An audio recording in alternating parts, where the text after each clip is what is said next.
सरकारी कर्मचारियों को लेकर केंद्र सरकार का बड़ा फैसला, यूनिफाइड पेंशन स्कीम को मंजूरी दी। 1 अप्रैल 2025 से लागू होगी यूनिफाइड पेंशन स्कीम। आखिरी बेसिक सैलरी का 50% पेंशन के तौर पर मिलेगा। 25 साल नौकरी करने पर पूरी पेंशन।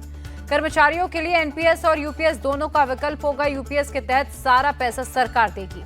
सेंट्रल गवर्नमेंट एम्प्लॉइज के ज्वाइंट कंसल्टेटिव मशीनरी के डेलीगेशन से मिले पीएम मोदी, नई पेंशन स्कीम की जानकारी दी। महबूबा मुफ्ती ने पीडीपी का घोषणा पत्र जारी किया। कहा, कश्मीर की भलाई के लिए कांग्रेस एनसी का भी कर सकते हैं समर्थन। पीडीपी चीफ महबूबा मुफ्ती बोली, 370 हटने के बाद जम्मू कश्मीर के हालात बदतर हुए हैं। घाटी के लोगों और पत्रकारों पर पीएसए यूएपीए लगाया गया है। पीडीपी और नेशनल कॉन्फ्रेंस में कोई अंतर नहीं, दोनों कश्मीर को नर्क बनाना चाहती है। कविंदर गुप्ता का बयान। नेशनल कॉन्फ्रेंस और कांग्रेस गठबंधन पर बीजेपी हुई हमलावर। सीएम योगी बोले, ये अलायंस राष्ट्र सुरक्षा के लिए बड़ा सवाल है। सीएम योगी ने जम्मू कश्मीर को कमजोर करने का लगाया आरोप। पूछा, क्या एनसी के घोषणा पत्र का समर्थन करती है कांग्रेस? उत्तराखंड सीएम ने कांग्रेस एनसी गठबंधन को कश्मीर की जनता के साथ धोखा बताया। 370 पर कांग्रेस का रुख क्या है, ये बताना पड़ेगा। बीजेपी नेता तरुण चुग की मांग। क्या जम्मू कश्मीर को पत्थरबाजी वाले दौर में ले जाना चाहती है केंद्रीय मंत्री? सुकांता मजूमदार ने पूछे सवाल। कांग्रेस नेता प्रमोद तिवारी का बीजेपी पर पलटवार। कहा, अमित शाह भूल गए जब उन्होंने महबूबा मुफ्ती के सामने 2 झंडे लगाए थे। कांग्रेस के समर्थन में उतरी आरजेडी सांसद मनोज झा बोले, गठबंधन ने बीजेपी को परेशान कर दिया।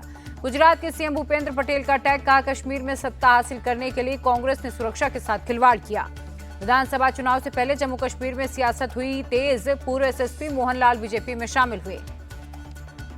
जम्मू कश्मीर चुनाव के लिए एनसीपी की पहली लिस्ट जारी। त्राल सीट से मोहम्मद यूसुफ हजाम को बनाया प्रत्याशी। कल राजस्थान और महाराष्ट्र का दौरा करेंगे पीएम। जलगांव में लखपति दीदी सम्मेलन में होंगे शामिल। दिल्ली में कल बीजेपी केंद्रीय चुनाव समिति की होगी बैठक। हरियाणा और जम्मू कश्मीर चुनाव पर होगा मंथन। मुंबई में सीट शेयरिंग को लेकर महाविकास अघाड़ी की बैठक हुई। मुंबई की 36 सीटों पर रहा फोकस। सोर्सेस की खबर, मुंबई की 22 सीटों पर लड़ना चाहता है उद्धव गुट। मुंबई की 15 से 18 सीट पर कांग्रेस चाहती है कैंडिडेट।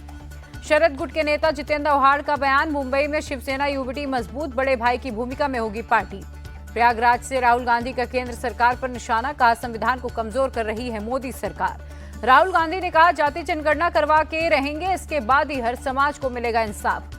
यूपी में सीसामऊ में मुस्लिम येलो हटाने पर भड़की सपा। चुनाव आयोग से की शिकायत। सपा उपचुनाव हार रही है, इसलिए आरोप लगा रही है। बीजेपी विधायक सुरेंद्र मैथानी का बयान। जेडीयू ने पुरानी प्रदेश कमेटी भंग कर बनाई नई समिति। 115 नए पदाधिकारी बनाए गए। आरजेडी नेता तेजस्वी यादव का टैग। कहा, बिहार में रिकॉर्ड तोड़ महंगाई और बेरोजगारी है। आपको कमजोर करने में विफल रही बीजेपी। मनीष सिसोदिया का टैग। हरियाणा में कांग्रेस का किसी से गठबंधन नहीं। कांग्रेस नेता भूपेंद्र सिंह हुड्डा का बयान। विनेश फोगाट के कांग्रेस में शामिल होने की अटकलों पर बोले सीएम नायब सैनी, ये उनका निजी फैसला है। कोलकाता रेप मर्डर केस के मुख्य आरोपी का कल होगा पॉलीग्राफ टेस्ट। सीबीआई ने जेल में जाकर की तैयारी। पूर्व प्रिंसिपल संदीप घोष समेत बाकी के 6 लोगों की पॉलीग्राफी जांच जारी। सीबीआई दफ्तर में हो रहा है टेस्ट। सीबीआई ने जब्त की आरोपी संजय रॉय की बाइक। वारदात वाले दिन इसी बाइक से अस्पताल पहुंचा था। आरजीकर अस्पताल में वित्तीय अनियमितताओं का मामला। पूर्व प्रिंसिपल संदीप घोष के खिलाफ सीबीआई की जांच शुरू। पूर्व प्रिंसिपल संदीप घोष से आज भी सीबीआई ने की पूछताछ। अब तक 100 घंटे से ज्यादा हो चुकी है पूछताछ। कोलकाता में कैब ड्राइवर्स ने निकाला vehicle march. Lady doctor rape murder case में मांगा न्याय। बीजेपी नेता अर्जुन सिंह का आरोप, 27 अगस्त को होने वाले प्रदर्शन को विफल करने में जुटी ममता सरकार की पुलिस। कोलकाता केस को लेकर विरोध प्रदर्शन जारी। स्टूडेंट फेडरेशन ऑफ इंडिया के कार्यकर्ताओं ने न्याय की मांग की। बंगाल स्वास्थ्य विभाग ने डॉक्टर्स के साथ की बैठक। जूनियर्स डॉक्टर की हड़ताल को लेकर हुई चर्चा। बदलापुर रेप कांड को लेकर तेज हुई सियासत। मुंबई में बरसते पानी में उद्धव ठाकरे ने किया प्रोटेस्ट। उद्धव ठाकरे ने महाराष्ट्र सरकार को घेरा। कहा, दोषियों पर कार्रवाई करने की बजाय उनके साथ खड़ी है। पुणे में एनसीपी शरद पवार गुट का भी विरोध प्रदर्शन। काली पट्टी बांधकर जताया विरोध। शरद पवार भी शामिल हुए। शरद पवार बोले, महाराष्ट्र में हर दिन महिलाओं के खिलाफ अत्याचार हो रहा। बदलापुर की घटना को गंभीरता से ले सरकार। बदलापुर केस पर बोले महाराष्ट्र कांग्रेस अध्यक्ष नाना पटोले, कानून व्यवस्था पर फेल हुई सरकार, सीएम शिंदे दें इस्तीफा। एमएनएस चीफ राज ठाकरे बोले, महिलाओं के खिलाफ अपराध रोकने के लिए कड़े कानून की जरूरत है। चुनाव के समय सरकार को बदनाम किया जा रहा है, राज ठाकरे का बयान। बदलापुर के बाद पिंपरी चिंचवाड़ में भी बच्ची से यौन उत्पीड़न का मामला। पीटी टीचर हुआ अरेस्ट। अमेरिका के रक्षा मंत्री लॉर्ड ऑस्टिन से मिले राजनाथ सिंह। दोनों के बीच द्विपक्षीय वार्ता हुई।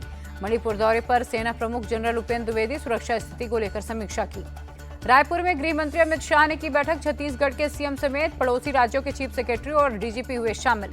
नक्सलवाद पर मजबूत रणनीति के साथ अंतिम प्रहार की जरूरत, अमित शाह का बयान। पहला रीयूजेबल भारतीय हाइब्रिड रॉकेट रूमी-1 लॉन्च हुआ। स्पेस जोन इंडिया और मार्टिन ग्रुप ने मिलकर बनाया है। दिल्ली में अलकायदा के बड़े आतंकी मॉड्यूल का पर्दाफाश, पुलिस ने 11 संदिग्धों को गिरफ्तार किया। वक्फ संशोधन बिल पर बोले आप सांसद संजय सिंह, इस सरकार को देश बांटो और राज करो है। जेडीयू एमएलसी खालिद अनवर बोले वक्फ संशोधन बिल साजिश है, वक्फ की जमीन छीनने का हक किसी को भी नहीं है। संभल के सांसद जियाउर रहमान बर्क बोले सरकार की नजर वक्फ की जमीन पर है।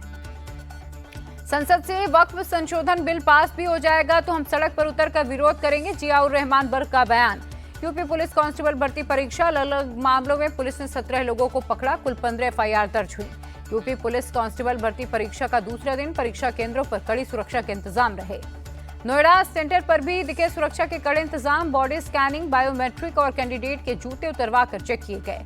यूपी पुलिस भर्ती परीक्षा के बीच एसटीएफ का बड़ा एक्शन, पेपर आउट कराने के नाम पर ठगी करने वाला आरोपी गिरफ्तार हुआ। पुलिस भर्ती परीक्षा के बीच मऊ पुलिस की कार्रवाई, दूसरी पाली के एग्जाम के दौरान पकड़ा गया मुन्ना भाई। अभ्यर्थी कुलदीप की जगह सुमन दे रहा था परीक्षा, पुलिस ने एग्जाम सेंटर से कुलदीप को भी अरेस्ट किया।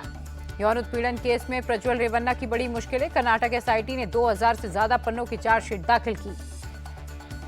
लैंड फॉर जॉब मामले में लालू तेजस्वी के समन पर टाला फैसला, राउज एवेन्यू कोर्ट में 7 सितंबर को होगी सुनवाई। स्वाति मालीवाल के साथ मारपीट का मामला, आरोपी विभव कुमार की जो न्यायिक हिरासत है 13 सितंबर तक बढ़ाई गई।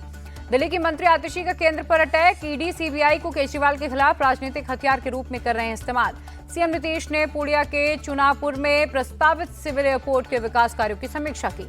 भावनगर में सीएम भूपेंद्र पटेल ने गुजरात हाउसिंग बोर्ड के 1472 घरों का किया उद्घाटन। एमपी के छतरपुर में आरोपियों को पकड़ने में जुटी पुलिस, पथराव मामले में चलाया तलाशी अभियान। तेलुगु स्टार नागार्जुन के कन्वेंशन सेंटर पर चला बुलडोजर, हैदराबाद में अतिक्रमण कर अवैध रूप से बना था सेंटर। बुलडोजर एक्शन पर बोले नागार्जुन, अवैध तरीके से की गई तोड़फोड़ से दुखी हूं, 1 इंच भी अतिक्रमण नहीं किया था। जम्मू कश्मीर के सोपोर में आतंकियों से मुठभेड़, एक आतंकी ढेर हुआ। टेररिस्ट के पास से पिस्टल, मैगजीन और ग्रेनेड भी बरामद। यूपी के फारुखाबाद में ट्रेन डिरेल कराने की साजिश, ट्रैक पर रखा पेड़ का तना इंजन से फंसा। तीसरी बार नरेंद्र मोदी पीएम बने, इसलिए रेल हादसे की साजिश रची जा रही है, रेल राज्य मंत्री रवनीत बिट्टू का बयान। पुणे में एक प्राइवेट कंपनी का हेलीकॉप्टर क्रैश हुआ, मुंबई से हैदराबाद जा रहा था। हेलीकॉप्टर में पायलट समेत 4 लोग सवार थे, सभी के सुरक्षित होने की खबर। नोएडा में ट्रैफिक सब इंस्पेक्टर को कुचलने की कोशिश, सब इंस्पेक्टर गंभीर रूप से घायल। पटना में कंटेनर ट्रक में लगी आग, हादसे में एक व्यक्ति के घायल होने की खबर। असम के नगांव में गैंगरेप के मुख्य आरोपी की डूबने से मौत, पुलिस कस्टडी से भागते वक्त तालाब में कूदा तफजुल इस्लाम। अमृतसर के घर में घुसकर एनआरआई को मारी गई गोली, घायल सुखचैन सिंह की हालत गंभीर। कर्नाटक के उडुपी में 21 साल की लड़की के साथ दुष्कर्म, 2 आरोपी हुए अरेस्ट। दक्षिणी बंगाल में बीएसएफ ने एक सोना तस्कर को पकड़ा, बांग्लादेश से 8 सोने के बिस्किट लेकर आया था। महाराष्ट्र के जालना में स्टील फैक्ट्री का फटा बॉयलर, 22 वर्कर जख्मी। अयोध्या की मरियम ने अपने पति पर दर्ज कराया केस, कहा मुझे 3 तलाक देकर घर से भगा दिया गया। अयोध्या के बाजारों में जन्माष्टमी को लेकर दिखी रौनक, कपड़े, बांसुरी, अलग अलग तरह के झूले भी नजर आए। गुजरात के आणंद और अहमदाबाद में हुई मूसलाधार बारिश, कई जगहों पर हुआ जल जमाव। गुजरात के खंभात में जोरदार बारिश, पानी में बही कई कारें। उत्तराखंड के पौड़ी में मूसलाधार बारिश के बाद अलकनंदा का जलस्तर बढ़ा, घाट पर बने कई मंदिर डूबे। उज्जैन में क्षिप्रा नदी का बढ़ा जलस्तर, रामघाट पर बने कई मंदिर हुए जलमग्न। अगरतला के रिलीफ कैंप में बाढ़ प्रभावितों का हो रहा है हेल्थ चेक, जरूरी दवाएं भी दी जा रही हैं। वेस्ट त्रिपुरा के डीएम बोले बाढ़ में कई लोगों के कागजात खो गए, उसकी लिस्ट बना रहे हैं। त्रिपुरा के सीएम माणिक साह ने सर्वदलीय बैठक की, बाढ़ के हालात पर चर्चा की। तमिलनाडु का वरथ मनाथी बांध बारिश के कारण फुल हुआ, डिंडीगुल में पलानी के पास है बांध। केंद्रीय मंत्री मनसुख मंडाविया का बयान, 29 अगस्त को मनाया जाएगा राष्ट्रीय खेल दिवस। शिखर धवन ने क्रिकेट को कहा अलविदा, इंटरनेशनल और घरेलू क्रिकेट से संन्यास की घोषणा की। इंडोनेशिया में कथावाचक मुरारी बापू ने पीएम मोदी की सराहना की, कहा रूस यूक्रेन युद्ध खत्म करने के लिए उन्होंने लगातार बातचीत पर जोर दिया। केंद्रीय मंत्री रक्षा खडसे काठमांडू में घायलों से मिली, कल नेपाल में हुए बस हादसे में 16 भारतीय घायल हुए हैं।